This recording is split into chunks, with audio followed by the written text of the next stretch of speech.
Today we talk about how can you add your identity on your Hinge app. We go to figure out the solution on how you can do that on your app. So you just follow this ways, then it's going to work with you. So all you have to do, you just go down here, you click on your photo profile down here.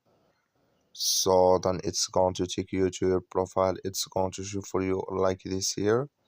So then all you have to do now, you just click here in this side. When you just click on it above your photo profile here, so then it's going to take you to edit. It's going to show for you like this. Then you go down, just keep going down here. You come here to identity here, and here can you add your identity in this list. Here can you add your identity in this list like you see here. So that's all you have to do. Here your pronouns and your gender and sexuality here that you're interested in. That's all. Thank you for watching. Don't forget to support us by liking, subscribe.